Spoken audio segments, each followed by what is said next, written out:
எங்க பீரியட்ல நான் 8th ஸ்டாண்டர்ட் படிக்கும் போது 8வது படிக்கும் போதுதான் இந்திய எதிர்ப்பு போராட்டம். நான் 1909 பிறந்தேன். இப்ப எனக்கு 74 வயசாச்சு. அண்ணாவை இன்னும் நான் மறக்காம இருக்கிறது காரணம் அவர் சொன்ன ஒரு வார்த்தை. அண்ணா என்ன சொன்னார்? ஒரே வார்த்தை, அவங்க கிட்ட கேட்ட ஒரே ஒரு விஷயம், இந்திய நாங்க படிக்கிறோம், வேலைக்கு உத்தரவாதம் இருக்குதா? வேலைக்கு உத்தரவாதம் உங்களால தர முடியுமா? இந்திய படிக்கிறோம், ஆனா வேலைக்கு உத்தரவாதமா இருக்குமான்னு கேட்டா வேலைக்கு உத்தரவாதம் இல்லைங்கும் போது அந்த மொழியை எதுக்காக படிக்கணும்? மத்திய அரசு சொல்லுது, நீங்க நினைச்சா இந்திய ஒரே மாசத்துல கத்துக்கலாம் அப்படின்னா, ஒரு மாசம் கத்துக்கிறதுக்கு இந்தியில என்ன இருக்குன்னு கேட்டவர் அறிஞர் அண்ணா.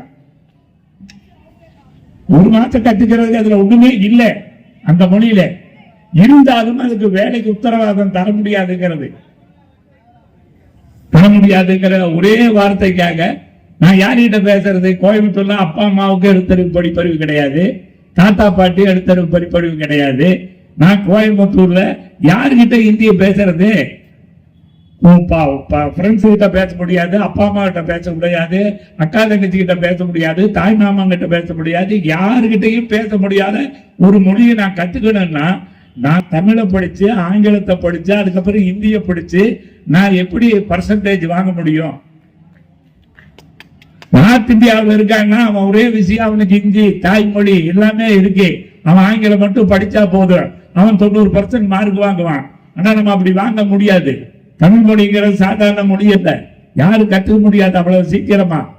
அப்பேற்பட்ட மொழியை நாங்க படிச்சு எல்லாம் பண்ணி யார்கிட்ட பேசுறதுங்கும் போது இல்லை. அப்ப வேலைக்கு உத்தரவாதம் கொடுங்க அப்படின்னா வேலை உத்தரவாதம் கொடுக்க முடியாதுங்கும் போது அண்ணா அதுக்கப்புறம் தான் அந்த போராட்டமே நடக்க ஆரம்பிச்சது.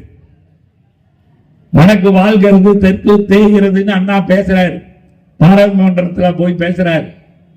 வடக்கு வாழ்கிறது தெற்கு தேய்கிறதுன்னு. நேரு அங்கிருந்து இங்க வர்றாரு, பீச்சில் கூட்டம். அவரு பேசும்போது சொல்றாரு, பேரறிஞர் அண்ணா அங்க வர்றாரு, பாராளுமன்றத்தில் பேசுறாரு, வடக்கு வாழ்கிறது தெற்கு தேய்கிறதுன்னு. இந்தியானா மேடு பள்ளம் இருக்கத்தான் செய்யும், முதல்ல அண்ணாதுரை அதை தெரிஞ்சுக்கணும் அப்படின்னு. அதுக்கு அடுத்த நாள் விடுதலை பத்திரிகையில பெரியார் எழுதுறாரு, தந்தை பெரியார். அவர் பாணியில பேசுறாரு. எங்கிருந்து நம்ம அண்ணா போனா பத்திரிகையில எழுதுறாரு, அண்ணா போனா வடக்கு வாழ்கிறது தெற்கு தேய்கிறதுன்னு சொன்னாரு.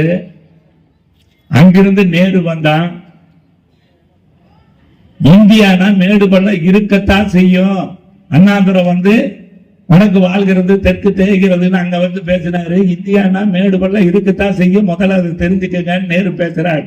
அடுத்த நாள் இவரு விடுதலை பத்திரிகையில் இருக்காரு, இந்தியானா மேடு பள்ளம் இருக்கத்தான் செய்யும்னா மேட்டை இடிச்சு பள்ளத்துல போடு சமமாக்கு, இதுக்கு ஏன் மைக்க போட்டு பேசிட்டு இருக்கிற அப்படின்னு சொல்லி கேட்கிற. அப்ப அண்ணா சொல்றாரு அடுத்த நாள், பெரியாருக்கு தோணுது நமக்கு தோணல அப்படின்னு. பேரறிஞர் அண்ணான்னு ஒரு சொல்லக்கூடிய ஒரு பகுத்தறிவாளன், ஒரு தந்தை பெரியாருக்கு எவ்வளவு மரியாதை வச்சிருந்தாரு, கருணாநிதி கிட்ட என்ன மாதிரி இருந்தாரு, எம்ஜிஆர் மேல எவ்வளவு மரியாதை வச்சிருந்தாருங்கிறது எல்லாத்துக்கும் தெரியும். இந்த கட்சியில் இருக்கிறவங்களுக்கு திமுக காரனுக்கு தெரியாத விஷயமா இது.